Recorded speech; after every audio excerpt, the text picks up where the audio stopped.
Hello and welcome back to another episode of the Debatable Discussions podcast. Today we've got another exciting episode on history, but also sort of combined with an element of science as we'll try and encounter and sort of almost perhaps combat this almost never-ending question, similar to one we discussed a few weeks ago, Dan, of which technological invention has had the greatest impact on human history. Yeah, John, exactly as you've said, it is a never-ending question. There's, millions and millions and millions of things people can say and people will say, and all of them are uh, valid. All of them are valid inventions. Whether the wheel or the first antibiotic or the first vaccine, Yeah. or even things that some people classify as discoveries, but we're going to include them in, such as the discovery of how to make a fire. Yeah. Invention of farming, the result of the agricultural revolution of 10,000 BC. There's a never-ending list of things that have completely shaped the way of history and that have completely shaped the way we live our lives now. So, how should we start this, John? How about we go from sort of the prehistoric times and try and go as much into the future as we can? Let's do that, Diane. I think as you said there, we will obviously miss 99% of things, but we'll just try and encounter a few which just come to mind to us as being particularly significant. Yes, so obviously, I think one that is very heavily named the most important invention of all time is the wheel. The wheel being essential for transportation, it allowed humans to be able to move things at a much larger distance in a much easier way, requiring much less energy than actually having to carry an object. You can now just roll it around. But I feel like, of course, the wheel is huge, and without the wheel, we probably wouldn't be where we are. We wouldn't have cars, we wouldn't have airplanes, we wouldn't have, we wouldn't have any method of trade and transportation. It's essentially Basically, motion. Yeah. yeah. But I feel like its importance is so large that we almost can't grasp it. It's almost as if I say a very large number, like a 5,345,000. You don't actually understand what that is. Your brain doesn't have the capacity to understand that. And I feel like the wheel has this sort of similar outlook on it, because a lot of people say, "Oh, it's just a wheel." But without the wheel, as you've said, have any motion. And without motion, you can't have trade. And without trade, you can't have the sort of modern economy that we have today and that we're reliant upon. And Dan, another one you mentioned that you're particularly keen on, sort of carrying on with these early inventions, was the discovery of fire. Indeed. Perhaps elaborate on that as this sort of Yeah. essential discovery of how to produce fire, I suppose. I think fire, for me, actually, would be my number one invention. Yeah. And that comes for many reasons. Number one, I think there's a cultural aspect of fire that's really interesting. A lot of sort of founding myths, but a lot of just myths in many different cultures, whether the Greeks, the Romans, or, Indian myths, Yeah. Chinese, indigenous tribe in the Americas. They've all had a sort of similar fire myth, whether the Chinese dragon that breathes fire or Prometheus, who stole fire from the gods. The fire's always had a very important place in our mythology and has always had this character of being a bit forbidden, being of a greater power. And I think that mimics actually the importance that fire has, because fire for cooking, and now I'm going to very much anger every single sort of TikTok influencer who preaches a raw diet. If you look at the data, us eating cooked food and our brain size increasing, they are exponentially the same. So the moment we started cooking, our brain size massively increased. Reasons: when you cook food, get rid of the water in it, so it's more calorie dense, it's more nutrient rich. You can eat more of it because there's less water in it. As anyone knows, when you cook food, it loses some mass because the water evaporates. So you can now eat more calories, and that allowed us, of course, to have a much larger brain, allowed us for our brain to receive enough energy, and then that brain then allowed for a very advanced way of life, actually, in living in these communities. A tribe was about 60 or 70 people. Yeah. and cities were even larger. So you had to have quite a large network around you. And that requires energy, social interaction, remembering things, being able to work in a city like structure, even in the Yeah. early times, definitely was hugely energy reliant. And perhaps without us having discovered fire, we would still be living in sort of 5, 10 people groups of families because we wouldn't have the energy, the brain power to be able to adapt to our new way of life. Yeah, I suppose that was a very early discovery fire, sort of Definitely. hundreds of thousands of years ago. Then the wheel, I think it's around 3000 BCE, that was discovered. And then, interestingly, I was looking at this question a while ago. And to sort of go forward a bit in time, I found that what people largely regard as being the most influential scientific technological intervention was Johannes Gutenberg in, I think, 1453, Yeah. or the 1450s, who discovered the printing press. A hugely influential invention. Many actually do believe that it was invented in China earlier, but nonetheless, Gutenberg revolutionized the medium in which human interaction occurs.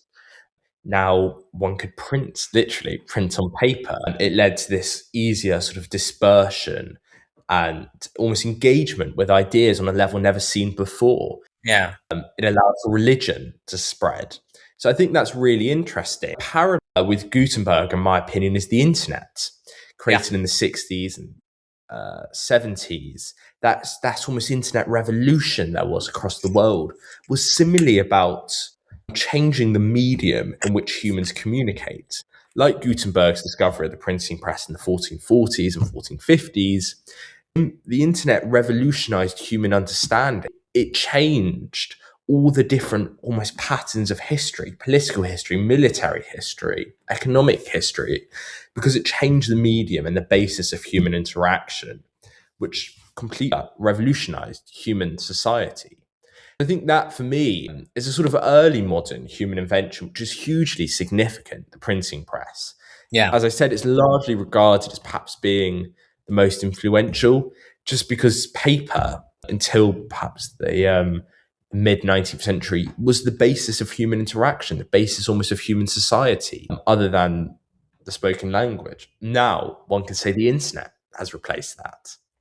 Yeah, I But think yeah, definitely huge impact. I mean, the printing press, life, and as you said, knowledge and the way we interact with ideas and with things would have definitely been different. I think a different sort of invention is the vaccine. The first vaccine, yes, Edward Jenner in 1796 against sort of cowpox.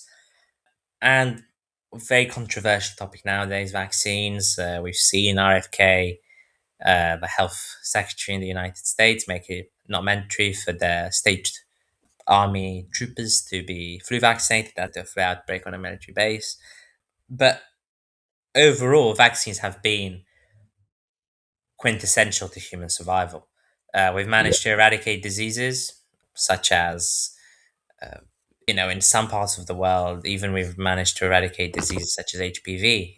You receive an yeah, HPV vaccine, and we're working towards that. But definitely, uh, you know, meningitis, uh, and other sort of diseases that are simply just grotesque. I mean, you definitely would not want to contract meningitis yeah, or typhoid fever, yellow fever, and I think the vaccines have been huge in that, especially Edward Jenner. Of course, polio it would being the big one. Managed to eradicate polio in most parts of the world, thankfully. But it's very interesting to look at how the world will have looked like, especially with the COVID pandemic, the impact that the vaccine has had on that period in time, actually managing to restart the economy.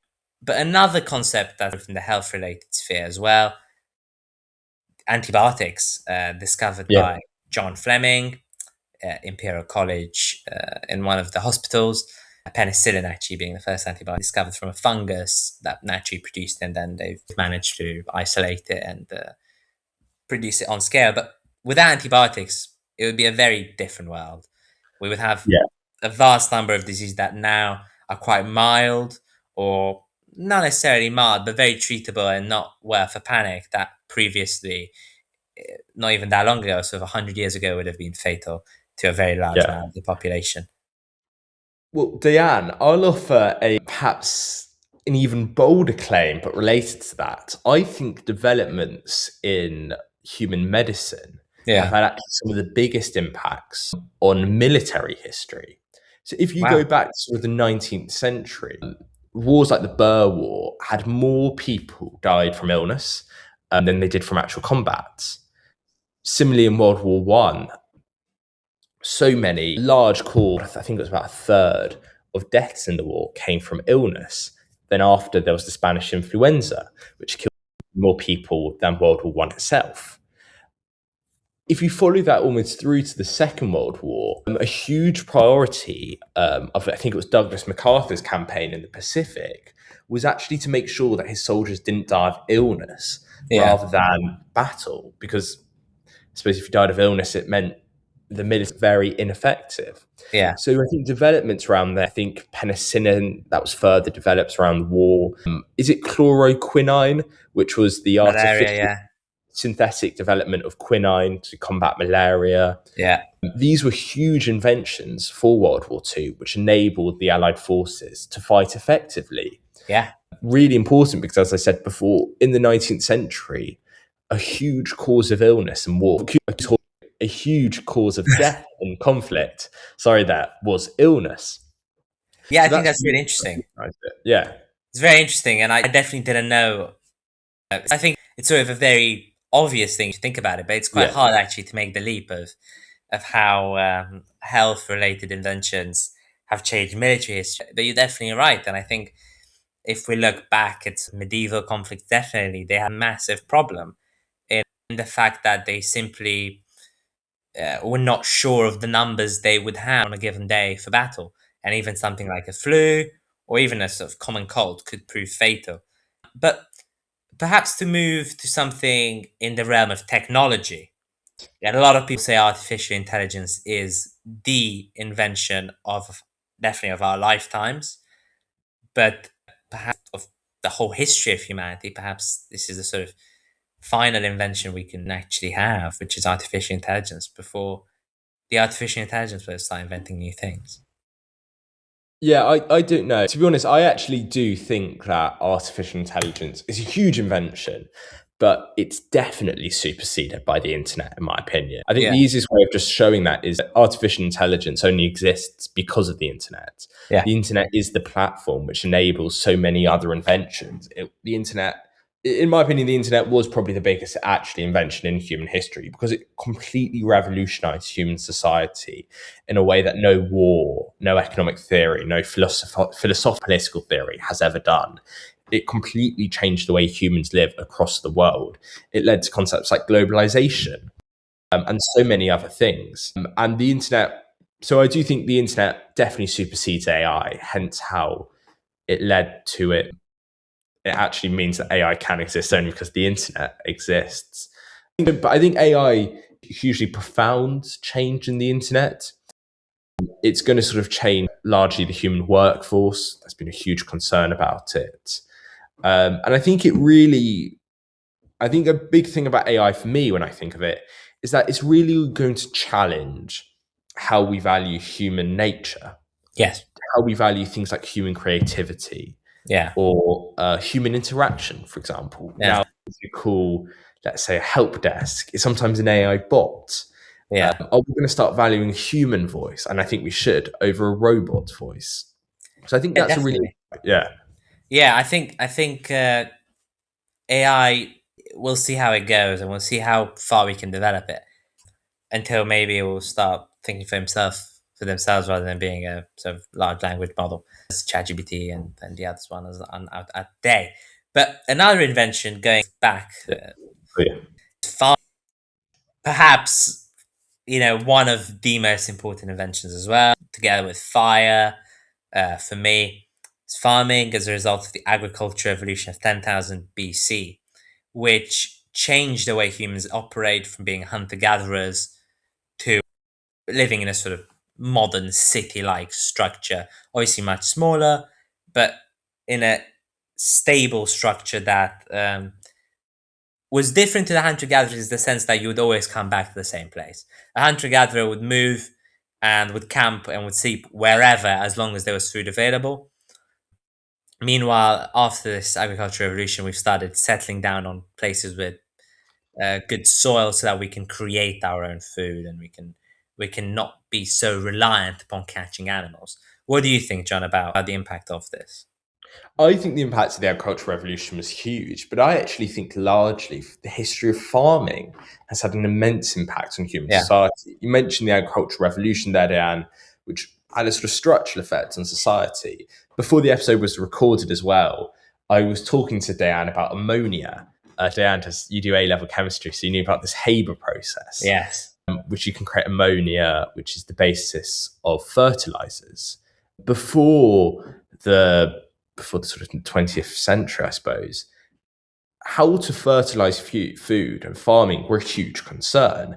There was a limit to the extent you could farm a field, with soil erosion and the limit of the nutrients in the Yeah. soil. And it led to, I think it's very well known, but the Malthus theory, in which agricultural production just wouldn't be able to support a growing population Yes. because people viewed that as being a natural limit to food production. However, the invention of artificial fertilizers completely revolutionized it because it means that the population can continue to grow without agricultural food production being a worry, simply because you can just create more and more fertilizers to enrich all this soil. And that really, I suppose, helps population growth in a huge way. It does lead me to think, Diane, that I do believe that chemists have fundamentally changed human history. Yeah. It's things like fertilizer we mentioned there, or the invention of penicillin, for example, Yes. or chloroquine to Yeah. combat malaria, are huge inventions. Another one which fundamentally changed human life, human society after World War II was plastic. Yeah. These were one of the things that were synthesized during the Second World War and became really commonplace after. I think the plastic industry hugely grew post the war. That was a scientific chemical discovery. Another one I'll finish on, which I think is hugely influential, and I was reading about it recently, is the discovery of synthetic rubber in the USA during and leading up to World War. So rubber was a huge concern for the US. They believed that their rubber supply from Southeast Asia would be cut off during the war, Yeah. the Japanese occupation. And rubber is essential, really, for human life in many ways.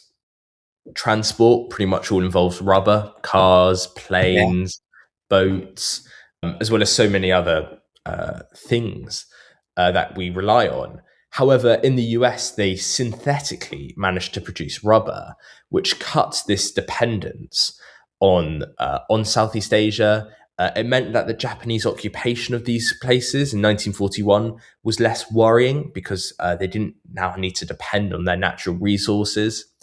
It also largely just being able to synthesize chemicals and produce things like plastic. It interestingly meant that the whole notion of colonization and colonies really changed after World War II. Yes. Now, colonies were needed less for natural resources. The only one that remained important was oil, I suppose.